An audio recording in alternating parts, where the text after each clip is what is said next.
List today. This year, don't settle for less than a Honda. Visit your Augusta-Aiken Honda dealer. Your safety comes first with the First Alert Radar Network. First just got faster. At Parker's Kitchen, we go big, like our huge, crunchy, juicy, never frozen chicken tenders with an extra large serving of Parker's signature sauce. At Parker's Kitchen. Live from Augusta, you're watching News 12, first at 4. A growing memorial on I-20 after Columbia County Deputy Brandon Sykes is killed in the line of duty. Another deputy, Gavin White, also shot after a traffic stop on Saturday on I-20 near Bel Air Road. Good afternoon. I'm Courtney Hicks. Thank you so much for joining us. We appreciate you. The suspect, identified as James Montgomery, was found dead in the RV that he was pulled over in hours after the shooting. Deputies found bombs and explosive paraphernalia in the RV. Sheriff Clay Whittle says when officers approached Montgomery, he was initially compliant, but when the two deputies turned away, Montgomery fired a gun at three deputies on scene. The sheriff says Deputy Andrew Brown was able to retrieve his gun along with Deputy Jared Mason, who fired back at that RV. Sheriff Whittle says that is how he believed Montgomery died. Authorities say an order signed by a judge says Montgomery was supposed to give his weapons used in the shooting to the sheriff's office last Thursday. An autopsy is scheduled at a later date. The police community, as you can imagine, coming together to support Deputy Sykes and White's families. The Richmond County Sheriff's Office says they know Columbia County's pain. In 2019, you may remember Richmond County Sheriff lost Deputy Cecil Ridley in a shooting. With that, let's bring in your Sydney Hood. She is here live in the studio with me. And Sydney, how are deputies around this area reacting to this awful tragedy? Courtney, if you go to Facebook and you type in Columbia County Sheriff's Office, you will see post after post of the Columbia County Sheriff's Office badge with the thin blue stripe right here. Like this post, for example, from the Baldwin County Sheriff's Office. And then the next post is from Sheriff Freeman down in Forsyth County. So agencies all across the state of Georgia are coming together and sending their love and support to the Columbia County Sheriff's Office, as well as the families of deputies White and Sykes. But I want to turn your attention to a post shared by the Columbia County Sheriff's Office just today. They're saying, in quote, "Our hearts are heavy as we mourn the tragic loss of Deputy Brandon Sykes, who was killed in the line of duty. And we also continue to pray for Deputy Gavin White, who was critically injured and is continuing to recover and improve in the hospital." Now, here locally, multiple law enforcement agencies are offering their support. The Richmond County Sheriff's Office saying in their post, quote, "Sheriff Gino Brantley and the entire Richmond County Sheriff's Office offers condolences to the friends, family, and brothers in blue for their fallen deputy. We also ask everyone for your prayers and support for the deputy in the hospital." Now, support within the law enforcement community is strong because, as you can imagine, when one hurts, everyone hurts.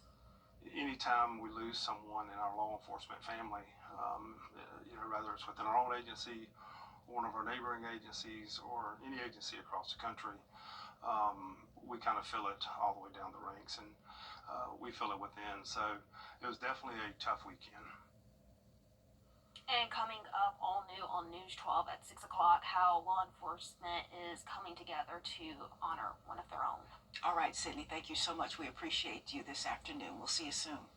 Tomorrow and Wednesday, the Shepherd Community Blood Center is hosting a blood drive to help injured Deputy Gavin White. For each donation, Deputy White's family will receive $20 to help with his treatment and recovery. The blood center says blood donated just last week was able to help Deputy White.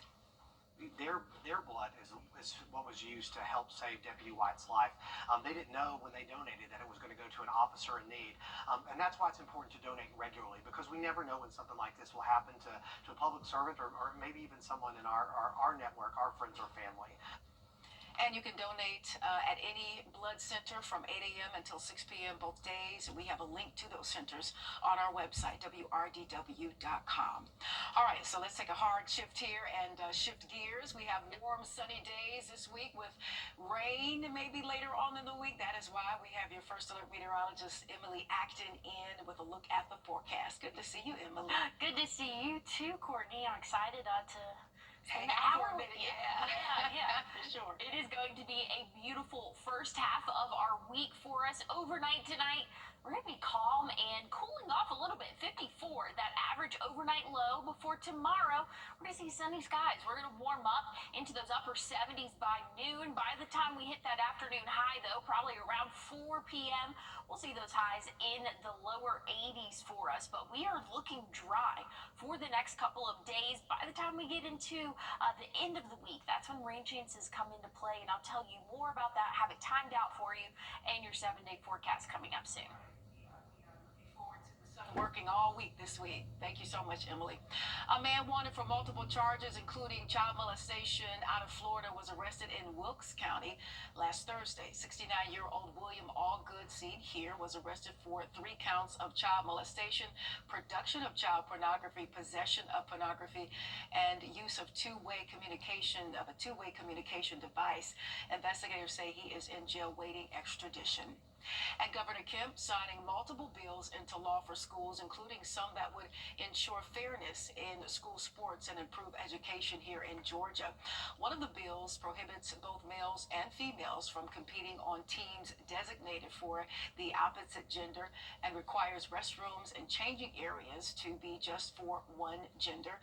Another bill adds requirements on dyslexia screenings for students who have trouble with reading. Another bill requires up-to-date mapping and mobile panic alert systems for records to be transferred within 5 school business days to prevent anything dangerous from happening. And President Trump is preparing to, and we are taking a live look at Grovetown and I-20, where there are closures this week from the diverging Diamond Interchange to Columbia Road. Closures are going to be from 9 to 4, Monday through Friday. This happens until May 9th. And there are also closures on Ferry Road tomorrow from 9:30 until 2 p.m. between Harding, McManus Road, and 3J Road. And also this week, there will be a temporary lane closure on the intersection of John Deere Parkway and Horizon South Parkway from 9 until 2:30 tomorrow through Friday. You might want to make note as you travel around the city, or the area rather. All right, the conclave is preparing to select a new pope after thousands gather for his funeral. We hear from mourners remembering the pontiff. Emily? Well, looking at the forecast for the rest of the evening, beautiful and dry, and that's what we're looking at really for the majority of the work week. Rain is in the forecast. I'll tell you when coming up. Time and temp, brought to you by your First Alert weather team.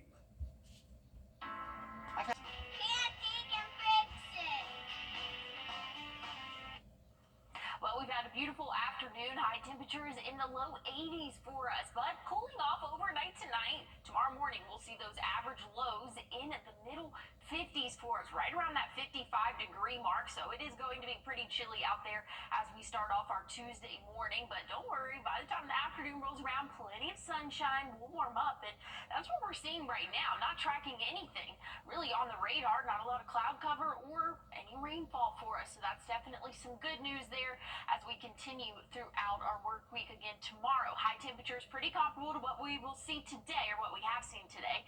Right around that 83-degree mark. We'll cool off into those 50s for that average overnight low Wednesday morning, but by the time Wednesday afternoon rolls around, we'll see those highs in the 80s again, upper 80s. I'm anticipating for us for your Thursday. I know this map's a little bit cooler than what we're predicting. Again, I think we'll be in those upper 80s, so it's going to be very warm for the middle of our work week and dry for the majority of our work week. And we definitely could use some rainfall. Abnormally dry for a good portion of the CSRA.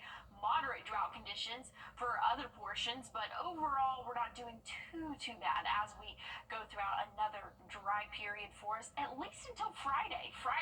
We could get some that higher chance of some beneficial rainfall for our area, maybe anywhere from half an inch to an inch in some spots. Again, that will lead into your Saturday as well. A few isolated showers possible, but overall for our work week, we really are looking mostly dry. The temperature outlook here for the next 7 to 10 days, so this is May 4th through May 8th, we can expect to be a little bit above average for us. And I mean, we've been above average really for the past 2 weeks, I would say.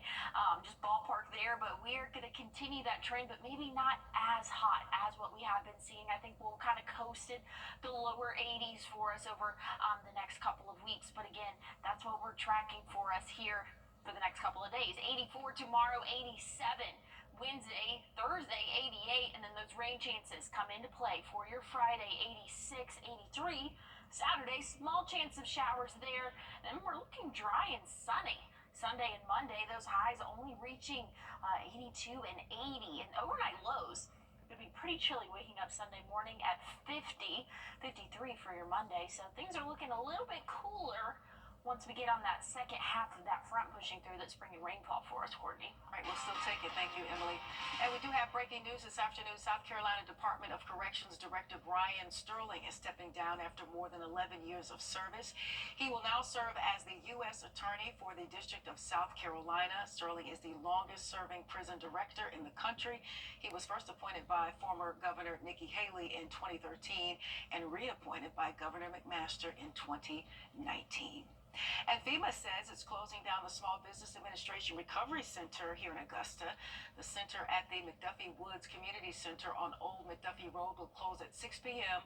on May 9th. If you need help with applications or other services, you can contact the Customer Service Center, and we have a link on our website, wrdw.com. And the Vatican is closed to tourists today following Pope Francis's. And back here, closer to home, a soldier station in Fort Jackson has died, according to military officials with the Army. Fort Jackson says a basic training soldier from Charlie Company's 2nd Battalion, 13th Infantry Regiment was found dead during training Thursday. The unit is conducting a 48-hour training stand down and providing resources to family and members of the unit as they grieve this loss.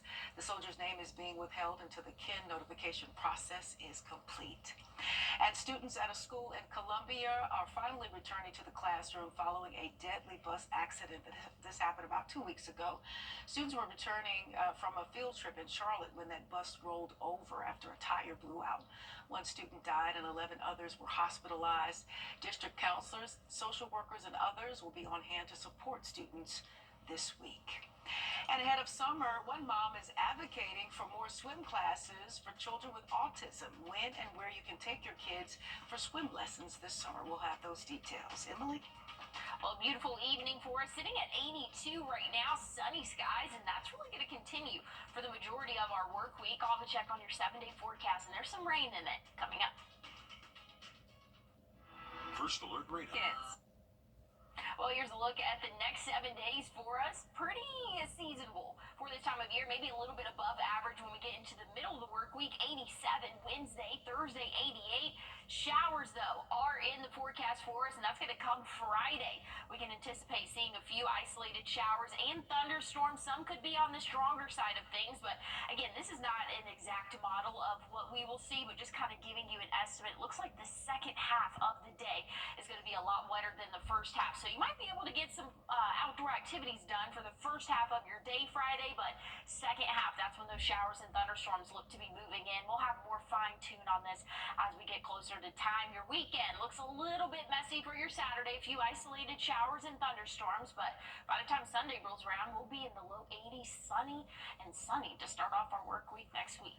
We will take it. Thank you so much, Emily. All right, here's your chance to weigh in on the Columbia County School District's budget. There will be a budget presentation and public input meeting tomorrow at 8 a.m. with a second meeting on May 6th before the school board considers a tentative approval of the budget. This will be live streamed on the district's website, and you can go to the Board of Education in person.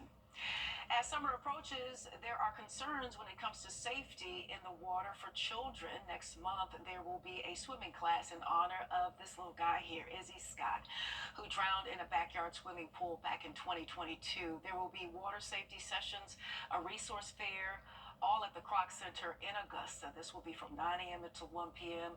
on May 10th. You must register ahead of time. Multiple YMCAs in the area are also providing swim lessons for children the week of May 19th through the 23rd in Thompson, Burke, Aiken, and Barnwell counties. Registration is open on the FamilyWise website. We have a link on our website, wrdw.com. And a Savannah mother is advocating for more water safety resources aimed at children with autism. Heather Boatwright Mims has a 5-year-old son on the spectrum, and she wants to help other parents keep kids like hers safe. Mackenzie Baker has more. There's not a lot of resources. You would think that there is, but there's not in 2025. Autism is one of the most underfunded developmental disorders in the U.S., making the limited resources that are available costly for those seeking help.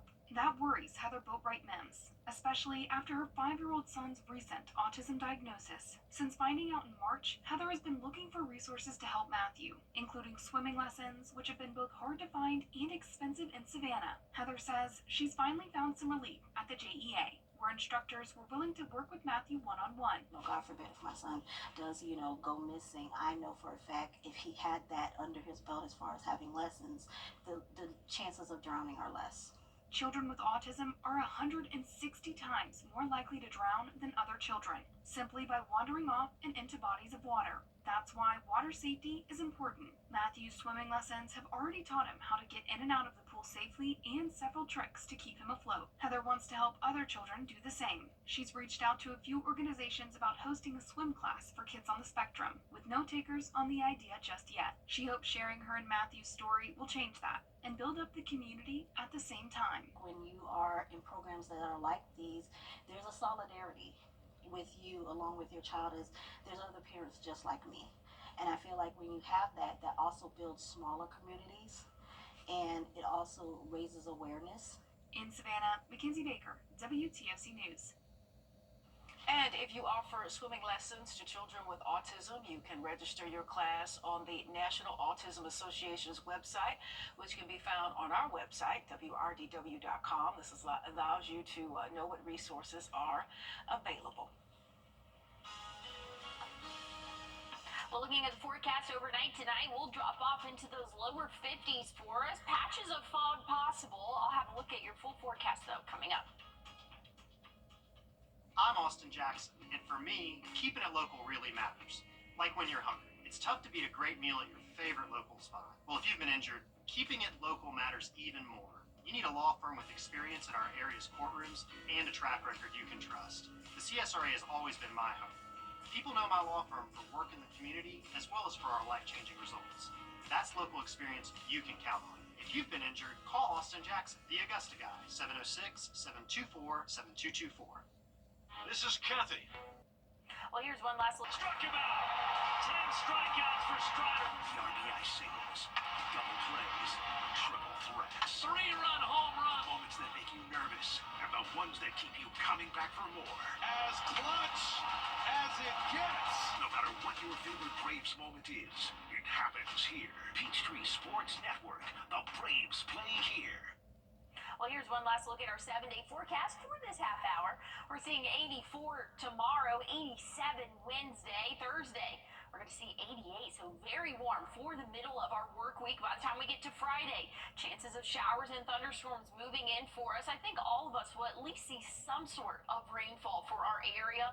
Saturday, a few isolated showers possible. But by the time we get into the end of the weekend and the start of next week, we'll be a little bit cooler in the low 80s. Plenty of sunshine for us, though, so things are looking really good by the time we get into the end of the weekend and into the start of next week. So if you have any outdoor plans for the next couple of days, just know it is going to be great outside. But Friday, Saturday, you might want to watch out for a few isolated showers. But stick with us. We'll have more news coming up. Today's 1-800-241-0648. 1-800-241-0648. You're watching News 12, first at 4. Continues. A community coming together with a growing memorial on I-20 for Deputy Brandon Sykes, who was killed, and Deputy Gavin White, who is hospitalized after a suspect shot them during a traffic stop. And that suspect, later identified as James Montgomery, was found dead in his RV hours later. Deputies say they found bombs and explosive paraphernalia in that RV. Sheriff Clay Whittle says while Montgomery was a part of an illegal steroid operation, it is unclear what his intentions were. And Sheriff Whittle says other deputies fired back, and that's how he believes Montgomery died. While Montgomery was firing back, another deputy, Andrew Brown, retrieved his gun and dragged White into a patrol car, taking him to the hospital. We're learning Montgomery is no stranger to law enforcement. Court records show an aggravated assault charge filed in May of 2022. He took first offender status, and the case was dropped last December. Tomorrow and Wednesday, the Shepherd Community Blood Center is hosting a blood drive to help injured Deputy Gavin White. For each donation, Deputy White's family will receive $20 to help with his treatment and recovery. If we get 100 people to come donate tomorrow, that's $2,000 for the family. So we're expecting a groundswell support from the community. People want to know how they can help. This is a great way that anyone in the community can help just by spending about 45 minutes or an hour rolling up their sleeve, helping get the blood supply where it needs to be, but also helping this family individually. And you can donate at any blood center from 8 a.m. until 6 p.m. both days. We have a link to the centers on our website, wrdw.com. All right, let's take a hard shift here. I want to say welcome back in as 4 Step 4 continues. I'm Courtney Hicks. We're here with First Alert meteorologist Emily Acton. Sunny skies. It looks like the sun will be working at least all the way up to the weekend, but then we might have to get our rain gear ready, yes? Yeah, we are tracking rain chances by the end of the week, but thankfully we've got a really nice next couple of days. If you enjoyed today, I think you'll enjoy the rest of the week. By the time we hit midweek, though, we'll see those upper 80s, for us. Overnight tonight, a little bit cooler, 54 for that average overnight low. So waking up tomorrow morning, just expect those lower 50s for us. It's going to be calm, a little bit of fog out there, so make sure you are prepared for that as you head out the door tomorrow. But by the time the sun comes out, things will clear out. Beautiful forecast for your Tuesday, 77 by noon, but we'll top off in those lower 80s for us. But things are looking beautiful really for the next 7 days. We do have a chance of rain by the end of the week, but it's going to be beneficial. We are seeing drought-like conditions across the CSRA, but Courtney, I'll have a check on that and your 7-day forecast coming up. All right, Emily, we'll stand by. We appreciate you. A man wanted for multiple charges, including child molestation out of Florida, was arrested in Wilkes County last Thursday. 69-year-old William Allgood was arrested for 3 counts of child molestation, production of child pornography, possession of pornography, and a use of a two-way communication device. Investigators say he is in jail waiting extradition. And Brian, Governor Kemp signing multiple bills into law for schools, including some that would ensure fairness in sports, school sports that is, and improve education here in the state. One of the bills prohibits both males and females from competing on teams designated for the opposite gender and requires restrooms and changing areas to be for one gender only. Another adds requirements on dyslexia screening for students who have trouble with reading. Another bill requires up-to-date mapping and mobile panic alert systems for records to be transferred within 5 school business days to prevent anything dangerous from happening. And a pivotal moment for peace talks to end the war to that Columbia County, just tragic shooting over the weekend involving deputies. We're now hearing from community members showing support for the 2 deputies we told you about at the top of the show. With that, let's bring in your Audrey Dickherber. She is live on I-20 where that memorial continues to grow. And Audrey, you spoke with community members who are helping to give back. Courtney, there's been an outpouring amount of support for Deputy Sykes and Deputy White, so much so that this memorial keeps growing. Actually, let me step you out of the way to show you what we're seeing over here. This is along I-20 right before the exit. There's flowers, crosses, and notes saying CC Strong and all my prayers. And they only expect it to continue to grow, but this isn't the only thing the community has done. There's also been a meal train started with over $6,000 raised, GoFundMe's, and numerous social media posts showing whether you are connected to Officer Sykes and Officer White or not, you don't need to know them to show support. Communities rally and support each other in tough times. And I think that the silver lining in events like this is the fact that people do band together and come together and put together I'll call them small differences and matters of opinion for a greater good. My hope is one day it's not events like what happened Saturday night being required to bring people together.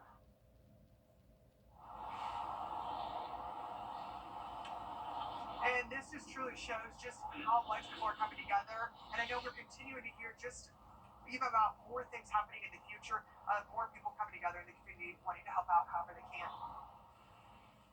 All right, and we'll hear more from you coming up on News 12 at 6 o'clock. Audrey, we thank you so much for this report this afternoon. Former Vice President Kamala Harris, and we are taking a live look at Grovetown and I-20, where there are closures this week from on the diverging Diamond Interchange to Columbia Road. Closures are from 9 to 4 Monday through Friday until May 9th. There's also closures on Furries Ferry Road tomorrow from 9:30 until 2 p.m. This will be between the intersections of Hardy McManus Road and 3J Road. Also this week, there will be a temporary lane closure on the intersection of John Deere Parkway and Horizon South Parkway. This will be from 9 a.m. until 2:30 tomorrow through Friday. And the conclave is preparing to select a new pope after thousands gather for his funeral. We will hear from mourners continuing to remember the pontiff. Hey, Emily. Hey, Courtney. Hey, we have a beautiful evening in store for us, and good news is that's going to continue for the next couple of days. Tomorrow's forecast sunny, and we'll see highs in the 80s. I'll have a check on your full forecast though, and there is rain coming up. You have wall cracks? When you call my dad. Well, a beautiful afternoon for your Monday. Overnight tonight, calm conditions. A little bit foggy to start off your morning tomorrow. Those temperatures will be in the 50s for your Tuesday morning for us. So middle 50s to start off our day tomorrow. Dry conditions, and that's what we're seeing right now. Again, dry all across the CSRA, and we really could use some rainfall, but hey, we'll hold off until the end of the week for that.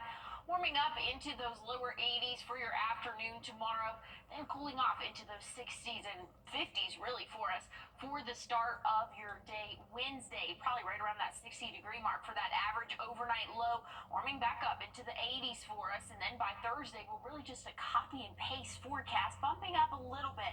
Once we get into Thursday afternoon, we'll see those upper 80s for us. But by the time we get into our Friday, rain chances come into play, and it's needed. Here's a look at the drought monitor right now. Abnormally dry for a good portion of the CSRA, and this tan color here, that's showing moderate drought conditions. So any type of rainfall we can get is definitely going to be beneficial for our area and definitely welcomed. But we just got to hold on a few days longer. Friday could have that wider chance of showers and thunderstorms covering up a good portion of the CSRA. Some of them could be on the stronger side. We're keeping track of that right now, but as of right now, we just want to let you guys know, hey, there's going to be some rainfall for your Friday. Saturday looks to be a smaller chance, but still a chance of a few isolated showers and thunderstorms for us. But things are looking drier for your Sunday and into next week. A little bit warmer, but things are not looking as extreme as what we have been seeing. We've been about 7 to 10 degrees above average for this time of year. It looks like next week will be a little bit closer to average, but still on the warmer side of things for us. This is, again, your temperature outlook. I think will still be in those 80s by the time we get into next week. So 84 tomorrow, 87 Wednesday, 88 Thursday. Then those showers come in with that front, 86 for your Friday, turning into those lower 80s Saturday, Sunday, and starting next week, right at that 80-degree mark. Overnight lows, though, getting a lot cooler by the time we get into our Sunday and Monday, 50. We'll wake up to Sunday morning, 53 Monday, so things are getting a little bit closer to average for this time of year once we get into the end of the weekend and next week. And Courtney, I love the 70s, the 80s. Too hot. I know. I was going to say, but it feels, I'll take it from, April going into May, but it needs to stop right there at that 87. Nothing hotter than that just yet. I agree. Thank you, Emily. FEMA says it's closing down the Small Business Administration Recovery Center in August. The center at McDuffie Woods Community Center on Old McDuffie Road will close at 6 p.m. on May 9th. If you still need help with applications or any other services, you can contact the customer service. We have a link on Wrdw Wrdw.com. And officials say the conclave will elect Pope Francis's successor.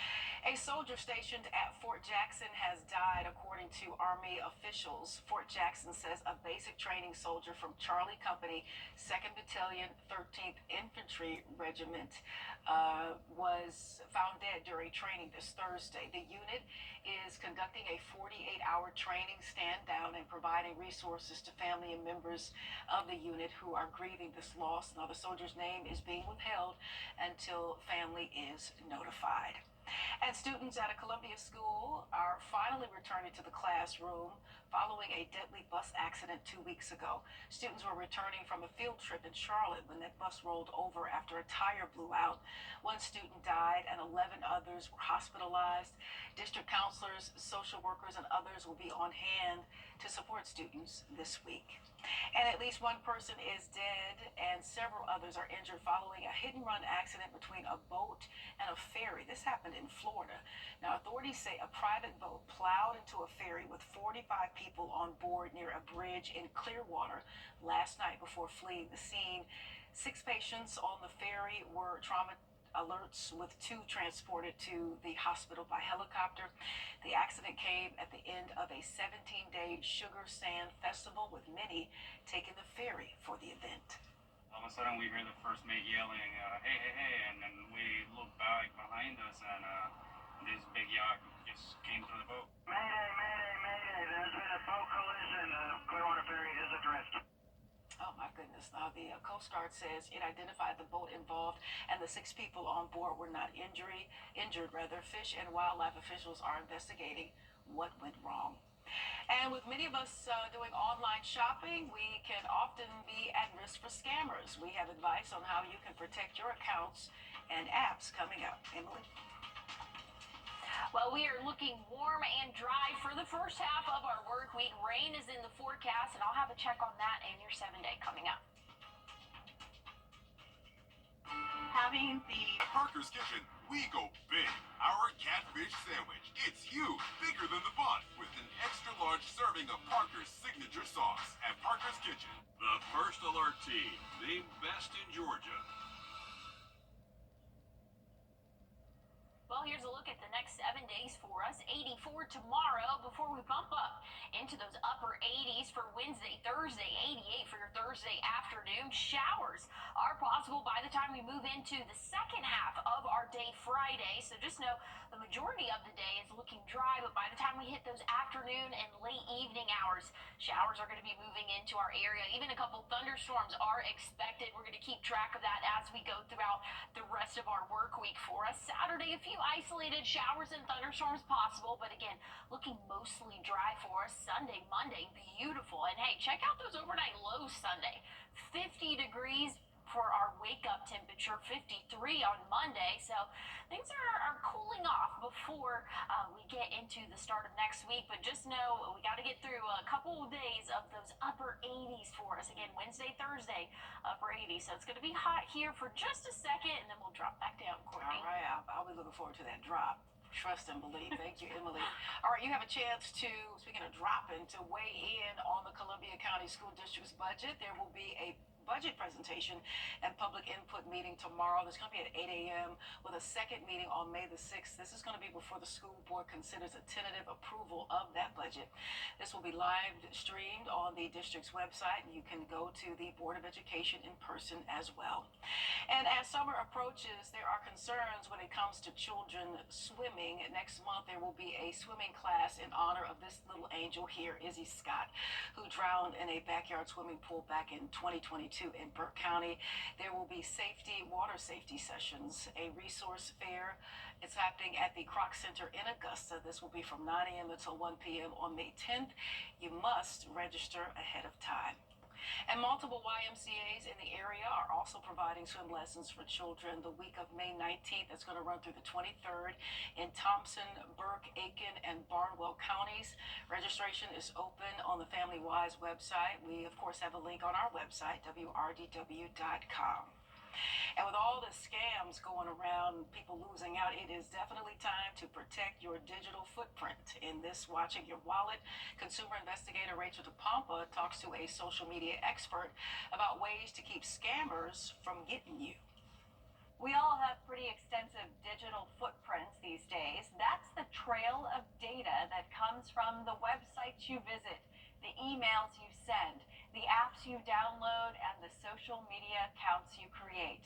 Social media expert Marcy Thornhill says oftentimes your credit card number is tied to that digital footprint, and she says that is something you want to protect. You're leaving a footprint every time you use your credit card, every time you log into an app to make a purchase or even browse. You'll notice sometimes that if you're saying something about Nike or a company, you may see it pop up on Facebook. That's part of the digital recognition that it knows in advance what you're looking for. Thornhill says go into your Google account settings and click on payments, and you will see every credit card you've ever used in history to make a purchase on that platform. So if someone hacks your Google account, guess what? Now they have access to all those credit cards. Same thing with your Amazon purchases, subscriptions. Oftentimes subscriptions go through Amazon, but you'll see all those apps out there that you probably subscribed to years ago, you're no longer using, but they're wide open for hackers. Thornhill says go into your accounts and apps and remove your credit card history if you can. She also says if your financial institution offers the option of using a virtual credit card or virtual debit card, set that up. What that does is it puts a buffer between you and a potential hacker. It exists solely in the digital form, allowing for secure online and in-store purchases without needing a physical card. With this Watching Your Wallet, I'm Rachel DePompa.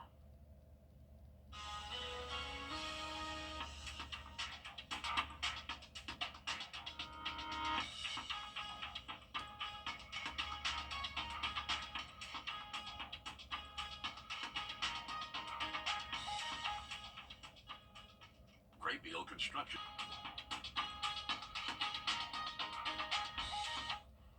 Well, the next couple of days are going to be quiet, warming up by the time we hit Wednesday afternoon. 87, 88 for your Thursday, and rain chances come back into play by the time we hit Friday afternoon. A couple isolated showers and thunderstorms for us. But thanks for watching. We have more news coming up live at 5. I'm Austin Jackson, your guy in Augusta. If you've been injured, my team will get to work right away. And you don't have to pay us anything unless we get money for you. Does your home have water?